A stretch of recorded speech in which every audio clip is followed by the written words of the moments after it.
Coucou YouTube, bienvenue sur le premier vidéo de cette nouvelle chaîne, de mon nouveau projet D&D avec mon fiston. Aujourd'hui, qu'est-ce que je vais faire? C'est une petite chronique qui va expliquer le lore du Lord Goldberg. C'est lui un petit peu le protagonisme de l'histoire, qui va commencer cette quête. Alors pour en parler un peu, qui est Lord Goldberg? C'est un Lord Gobelin. C'est un gobelin gentil, respectueux, qui a grandi dans dans le beau pays d'Esnagobel, un pays qui est à l'ouest des forêts des Alforènes, qui est une contrée habitée par les hauts-elfes.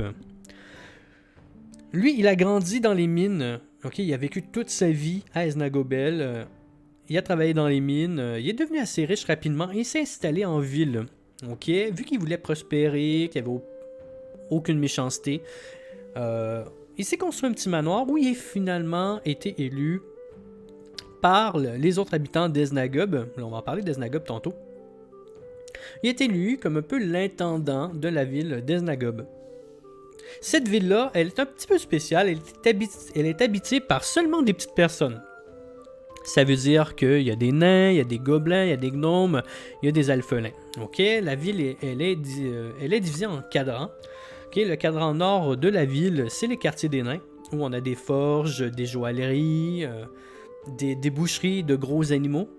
On a aussi le cadran est de la ville, qui est habité par des gnomes, avec des petites boutiques, de petits robots, de petites bricoles. Et le quartier sud, c'est le quartier des alphelins, où ils vendent des arcs, des armures, des cuirasses en cuir, des trucs comme ça, des trucs de chasse.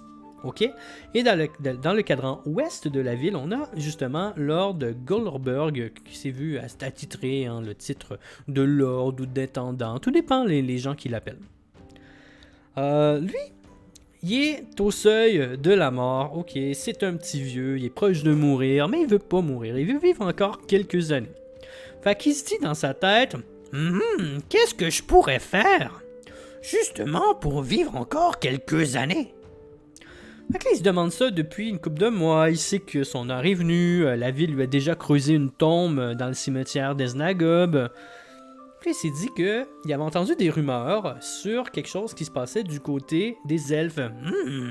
Mais la forêt des Alforènes, j'ai entendu dire qu'il y avait un arbre de vie ou que les fameuses feuilles qui poussent dans cet arbre vous permettent d'étirer votre vie et de permettre de vivre cette partie de vie étirée en santé.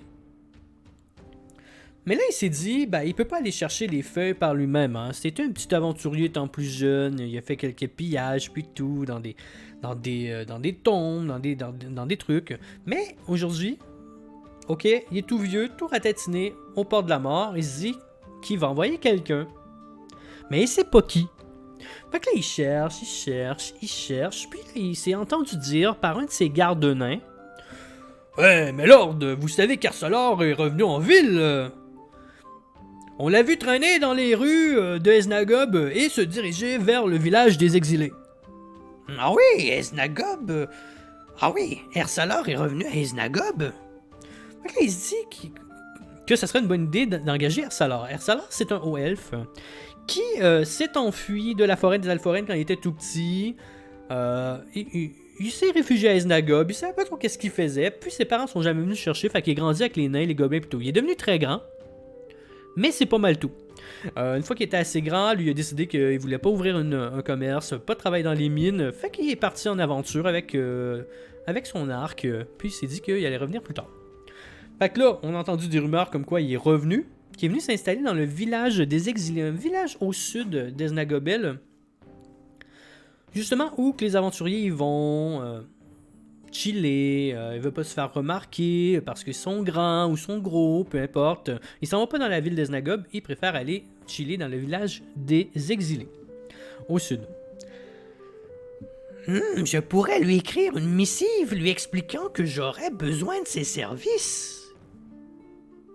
Avec cette super bonne idée, Goldberg, qui est au port de la mort, décide d'écrire une missive à Arsalor pour lui expliquer le besoin de ses services pour aller chercher justement les feuilles. Dans cette missive, on lui explique bien à Arsalor que il pourra avoir un certain montant d'or. Il va être payé grassement et il aura le droit à quelques gouttes de cette fameuse potion faite avec les arbres, avec les feuilles plutôt de l'arbre de vie. Fait que ça s'arrête, c'est ma petite première chronique sur le bac, sur le lore de la quête. Il va y avoir plusieurs quêtes connexes aussi qui vont engendrer.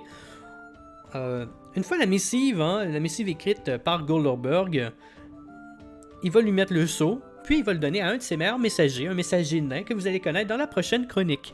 Ok, parfait YouTube, merci d'avoir été là, merci d'avoir écouté. Ok, on se revoit pour la prochaine chronique sur la quête de Goldberg de Donjons et Dragons.